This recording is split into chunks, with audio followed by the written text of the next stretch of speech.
संसार की सबसे शक्तिशाली वस्तु।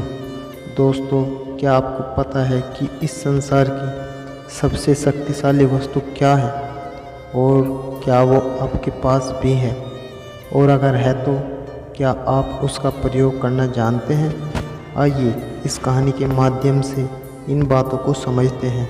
एक दिन गुरुकुल के शिष्यों में इस बात पर बहस छिड़ गई कि आखिर इस संसार की सबसे शक्तिशाली वस्तु क्या है। कोई कुछ कहता तो कोई कुछ। जब पारस्परिक विवाद का कोई निर्णय ना निकला तो फिर सभी शिष्य गुरुजी के पास पहुँचे। सबसे पहले गुरुजी ने उन सभी शिष्यों की बातों को सुना और कुछ सोचने के बाद बोले, तुम सबों की बुद्धि खराब हो गई है। क्या अनाप शनाप निर्थक प्रश्न कर रहे हो? इतना कहकर वे वहाँ से चले गए। हमेशा शांत स्वभाव रहने वाले गुरुजी से न किसी ने प्रतिक्रिया की उम्मीद नहीं की थी। सभी शिष्य क्रोधित हो उठे और आपस में गुरुजी के इस व्यवहार की आलोचना करने लगे। सभी आलोचना कर रहे थे कि तभी गुरुजी ने उनके समक्ष पहुँचे और बोले, मुझे तुम सब पर गर्व है। तुम लोग अपना एक भी क्षण व्यर्थ नहीं करते और अवकाश के समय भी ज्ञान चर्चा करते हो। गुरुजी से प्रशंसा के बोल सुनकर शिष्य गदगद हो गए। उनका स्वाभिमान जागृत हो गया और सभी के चेहरे खिल उठे। गुरुजी ने फिर अपने उन सभी शिष्यों को समझाते हुए कहा, मेरे प्यारे शिष्यों, आज जरूर आप लोगों को मेरा व्यवहार कुछ विचित्र लग रहा होगा।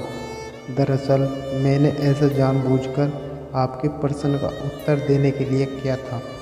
देखिए, जब मैंने आपके प्रश्न के बदले में आपको भला बुरा कहा तो आप सभी क्रोधित हो उठे और मेरी आलोचना करने लगे।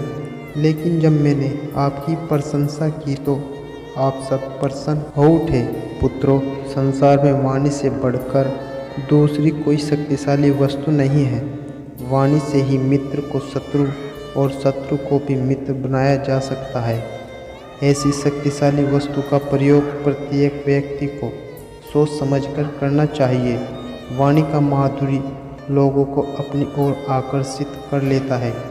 गुरुजी की बातें सुनकर शिष्यगण संतुष्ट होकर लौट आए और उन दिन से मीठा बोलने का अभ्यास करने लगे। फ्रेंड्स, हमारी बोली या हमारी वाणी बेहद शक्तिशाली होती है। ज़रूरत है इसका सही प्रयोग करने की। यदि हम अपनी बोली अच्छी रखते हैं और अपनी बात बिना औरों को ठेस पहुंचाए हुए कहते हैं तो ये हमारी व्यक्तित्व को संवारता है और हमें लोगों के बीच लोकप्रिय बनाए रखता है। वहीं अगर हम नॉर्मल बात भी क्रोध के साथ कहते हैं तो ना हम ठीक से अपना मैसेज कन्वेंस कर पाते हैं और ना ही दूसरों के हृदय में अपने लिए कोई जगह बना पाते हैं। अतः हमें हमेशा सही शब्दों और सही लहज़ों का चुनाव करना चाहिए। धन्यवाद। दोस्तों, अगर हमारी कहानी आपको अच्छी लगी हो तो प्लीज़ लाइक और शेयर ज़रूर करें।